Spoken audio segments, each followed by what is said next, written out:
To je hezké. To je pro mého syna.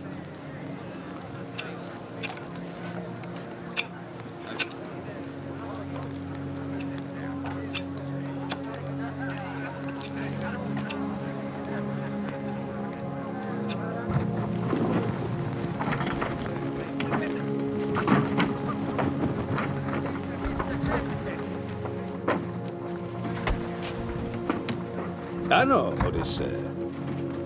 Tohle je způsob, jak přimět ovce, aby pozvali vlka na večeři.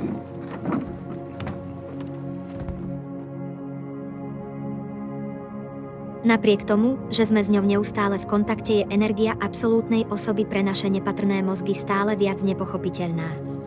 Javí sa nám ako numinózna skutočnosť, ktorú nikdy plne nechápeme, a čím viac vnímame, že je ovládaná Krišnom, tým viac nás jej povaha fascinuje. Je to ako keby Krišna sám rozpoznával to, že na neho duša hľadí určitým spôsobom a odpovedal úmerne jej snahe a vnímaniu. Takto každá zodpovedaná otázka, realizácia alebo v ňom otvára ďalších 10 otázok. Keď v niečom nájdeme Krišnu, tak nachádzame tým spôsobom aj to, čo všetko spája, rovnako ako keď niekto nájde srdce stroja, ktoré dáva život všetkému. Podobne polobohovia a ich jednanie a ovplyvňovanie ľudí má určitý pattern, ktorý sa prejavuje súperením rôznych konceptov a ideí.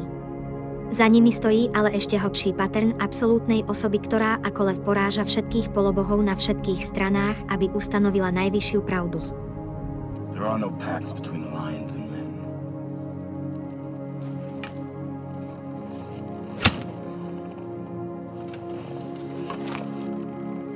Now you know who you're fighting. Vzájomná dynamika, ktorá medzi nimi existuje, sa preto manifestuje len preto, lebo je to želanie najvyššej osoby, ktorá chce zostať skrytá a vyjavená len pre svojich dôverných oddaných, ktorí ju týmto spôsobom môžu vnímať v stále väčšom zábere reality.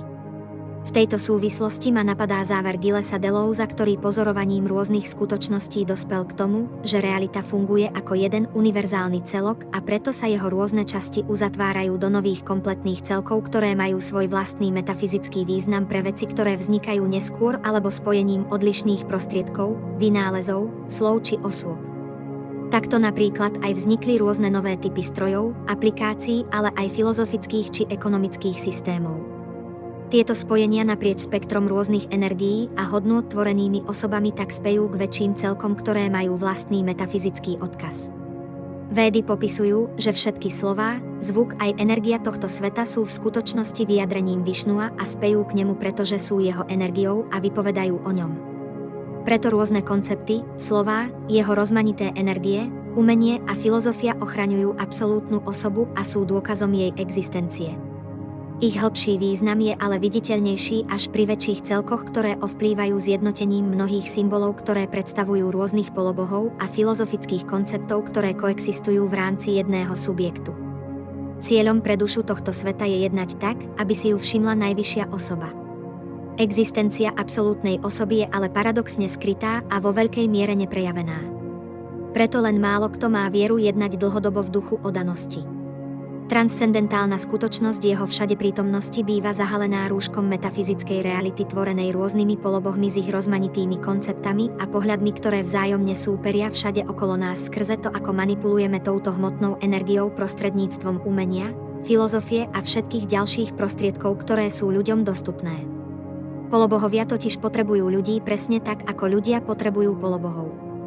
Napríklad pokrok umelej inteligencie v schopnosti odpovedať na jednotlivé otázky v podobe softvéru ako ChatGPT a ďalšie jemu podobné vytvorili presne tento nový hlbší náhľad na rôzne vecné skutočnosti už existujúcich vecí a ich interakcie s okolitým svetom a jeho výdobytkami. Tieto typy softvéru umiestnením do hier ako Skyrim alebo Cyberpunk vytvorili ešte väčšiu hĺbku ilúzie a metafyzických celkov vo vonkajšej energii, ktorá sa odkazuje na to, čo je nad ňou. Týmto spôsobom iluzórna energia spôsobuje, že je kyberpriestor kombináciou rôznych elementov progresu a filozofie plnší na metafyzické koncepty, ktoré sa pýtajú na podstatu transcendentálneho sveta skrytého za dynamikou rôznych polobohov.